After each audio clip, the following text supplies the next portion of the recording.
जय श्री राधे कृष्णा सभी को। मैं डॉक्टर कंचन शर्मा इन्फिनिटी टैरो 111 से आप सबका वेलकम करती हूँ। जैसे कि पितृपक्ष शुरू हो गया है, श्राद्ध पक्ष आ गया है।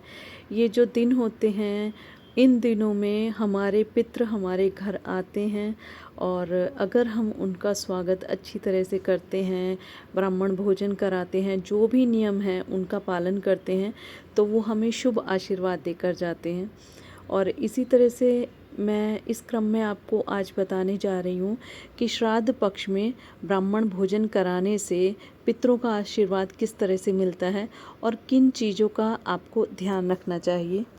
धर्मशास्त्रों के अनुसार सुबह 12 बजे से पहले किया गया तर्पण, पिंडदान, श्राद्ध, ब्राह्मणों को कराया गया भोजन और पितरों के निमित्त की गई जो भी पूजा होती है वो कतई पितरों द्वारा स्वीकार नहीं होती और उन तक नहीं पहुंचती। यह सिर्फ एक रस्म अदायगी मात्र हो जाती है और वहां से पितृ रुष्ट होकर और श्राप देकर ही जाते हैं।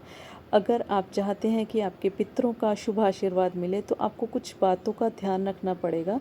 ये बातें हैं कि जैसे हमारे शास्त्रों में बताया गया है कि श्राद्ध के दिन ब्राह्मण को जो हम भोजन कराते हैं उसका समय मध्याह्न का समय होता है, मतलब दोपहर को 12 बजे से 4 बजे के बीच में कराया हुआ श्राद्ध और दिया हुआ दान पुण्य अति उत्तम माना जाता है।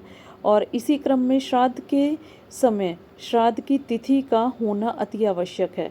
इसका मतलब कि जिस दिन जिन पितरों का आप श्राद्ध कर रहे हैं उस दिन उनकी तिथि होनी चाहिए। मान लीजिए कि एकादशी के दिन उनकी मृत्यु हुई थी तो आप एकादशी के दिन ही उनका श्राद्ध करेंगे।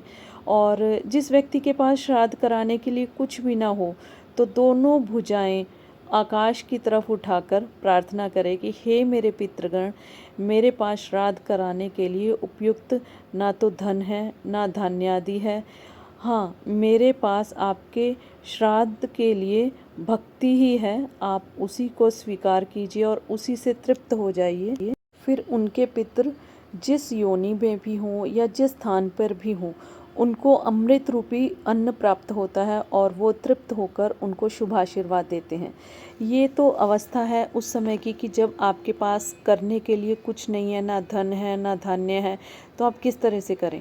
लेकिन अगर आप परिपूर्ण हैं तो आपको श्राद्ध बहुत अच्छे से करना चाहिए, जैसे कि छाता दान, जूता दान, वस्त्र दान और खाने पीने की चीज़ों का दान जरूर करना चाहिए। अपने सामर्थ्य के हिसाब से आप जितना अच्छे से श्राद्ध करेंगे उतना ही आपके पितरों का आशीर्वाद आपको मिलता है। श्राद्ध पक्ष ही पूरे वर्ष में एक ऐसा समय होता है कि जिस समय सभी पितृ अपने घर वापस आते हैं और पूरी उम्मीद के साथ आते हैं कि अब उनका स्वागत किया जाएगा, उनको खाने के लिए अन्न दिया जाएगा और उनके निमित्त इस तरह का दान पुण्य किया जाएगा जिससे कि वो संतुष्ट हों। अगर आप इस तरह से नहीं करते हैं, कभी कभी सुनने में ये भी आता है कि हम तो मानते ही नहीं कि पितरों को या ब्राह्मण को खिलाने से पितरों की तृप्ति होती है। तो ये मानना ना मानना सिर्फ आपकी इच्छा है, लेकिन जो इस सृष्टि में हो रहा है वो आपके मानने या ना मानने से उसमें कोई अंतर नहीं आता है। तो अच्छा वही होगा कि जो हम शुरू से मानते आ रहे हैं, जो शास्त्रों में लिखा हुआ है, अगर हम उसके अनुसार अपनी क्रियाओं को करते हैं तो हमें प्रकृति का भी आशीर्वाद मिलता है, पितरों का भी आशीर्वाद मिलता है और साथ ही अपने भगवान का भी आशीर्वाद मिलता है। ये माना जाता है कि जब भी आपको कोई समस्या आती है तो सबसे पहले आपके पितृ आकर आपकी रक्षा करते हैं। और अगर आप ये उम्मीद करते हैं कि आपके पितृ आपकी रक्षा करें तो आपकी भी कुछ ड्यूटी बनती है उनकी तरफ, जिससे कि वो संतुष्ट हों। अगर वो ही कमज़ोर होंगे, उनको ही अन्न जल नहीं मिलेगा, वो ही तृप्त नहीं होंगे, तो वो किस तरह से आपकी मदद कर सकते हैं। तो अगर चाहते हैं कि एक सुरक्षा कवच आपके परिवार को मिले, आपके घर में मांगलिक कार्य हों, तो उसके लिए अपने पितरों को जो भी तर्पण करना है, जो भी दान करना है, वो करना बहुत आवश्यक होता है, जिससे कि उनको बल मिले, उन्हीं के बल से आपके परिवार को भी बल मिलता है। जब आप अपने पितरों के निमित्त अब ब्राह्मण भोज कराते हैं तो आप थोड़ा सा इन बातों का और ध्यान रखिए कि ब्राह्मण का मुख, जो कि भोजन करने आए हैं, उनका मुख दक्षिण की तरफ होना चाहिए। उनको ज़मीन पर या तो कुशा के आसन पर या किसी वस्त्र के ऊपर बैठ के ही भोजन करना चाहिए।